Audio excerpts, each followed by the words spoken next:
students will start on this end with a predetermined amount of sediment, predetermined amount of water. It's mixed together and it's fed down the river at a certain amount of speed.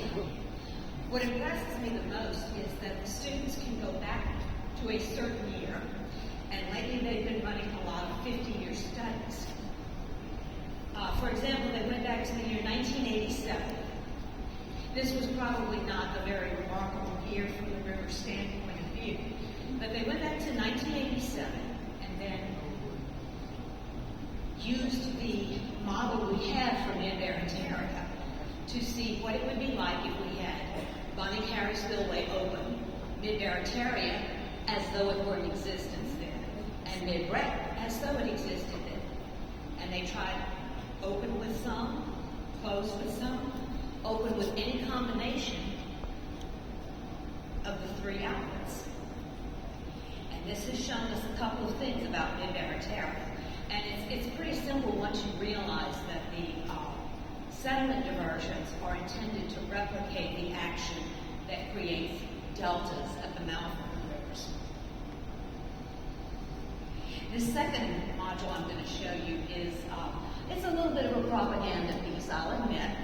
It is about CPRA, who we are and what we do, and why we feel our work is so important. Coastal Louisiana, a place like nowhere else. It's a landscape woven together by waterways running through swamp, marsh, and prairie. A rich natural habitat for fish and fowl, prehistoric reptiles, and land dwellers of every stripe. From the Chenier Plain in the west to the Mississippi River Delta, it's a natural wonder, made even more wondrous by the local language, culture, and tradition of its people. This is the story of our coast, how it came to be, what we face today, and where we go from here.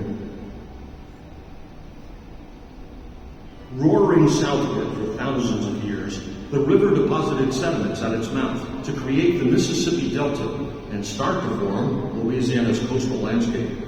And because the river is constantly changing course, new delta lobes formed across coastal Louisiana over thousands of years.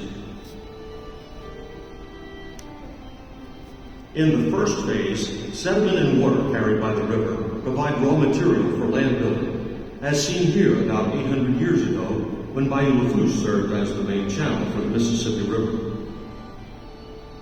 When river flooding feeds a healthy marsh, it keeps up with destructive factors like sea level rise through a process called marsh accretion, where generations of healthy vegetation build layer upon layer to grow the marsh vertically. But the river constantly seeks an easier path to the Gulf, and as it switches course, wind, waves, and other natural forces rework and shift the older parts of the delta. The river channels that are left behind become bayous that form the skeleton of our coastal landscape. Another distinctive feature of our coast is the Barrier Island, a long, thin, sandy island running parallel to the shore. Coastal Louisiana's barrier islands, such as Grand Isle and the Chandeleur Islands, formed when the river abandoned older channels, making these areas more vulnerable to wind, waves, salt water, and currents. Over time, these factors degrade and destroy wetlands, causing the shoreline to detach and form barrier islands. Louisiana's coastal wetlands make up approximately 11% of the state. And if you consider only the dry land that we can walk on, our state looks much different. Together, man-made and natural factors create a powerful threat that is claiming vast portions of coastline. At the current rate of loss, an area about the size of this entire river model disappears every 10 minutes. Every single day, we lose some of what makes this region so special, and it's more than many people realize.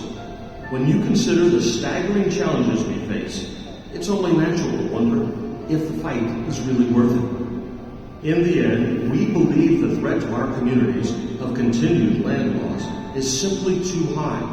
According to the latest scientific models, if we do nothing, even a moderate land loss scenario over a 50-year period shows an additional 2,250 square miles of our coast at risk of disappearing. Fragile grasses of the Chenier Plain die and become open water. Barrier islands become submerged, allowing the Gulf of Mexico to completely overtake the critical bays and estuaries that are vital to our way of life. And some coastal communities will be lost altogether.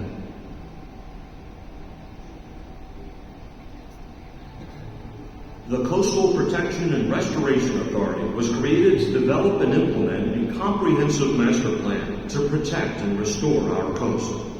CPRA brings together numerous stakeholders, from everyday citizens and universities to private sector companies and government entities, to find and carry out solutions that work. Since 2007, CPRA has completed or funded construction of more than 100 projects, benefiting tens of thousands of acres of land, improving hundreds of miles of levees, and building more than 50 miles of barrier islands and berms. Through the work of many, Louisiana is building a blueprint for success. Our restoration strategies use our knowledge of naturally occurring functions to build, maintain, and protect precious land and ecosystems. This includes controlling salinity and its negative effects on animal and plant life, diverting sediment to where it's needed for land and marshland. If we do not implement sediment diversions, I don't think we can truly be successful in addressing our coastal land loss crisis. So right now, the state of Louisiana is moving forward with 2 large-scale sediment diversions that are located in areas facing the most severe risk of land loss. The Mid-Barataria sediment diversion planned for the West Bank, and the Mid-Breton sediment diversion planned for the East Bank of the Mississippi River. The single goal of these projects is to reconnect the Mississippi River to these basins and deliver sediment and nutrients to the starved coastal marshes, which is the only sustainable way to build and maintain new land. These sediment diversions will mimic the natural land building process you see happening across other parts of the coast where the river is not leveed. Restoring the wetlands will help to knock down storm surge and build wetlands that serve as a natural buffer.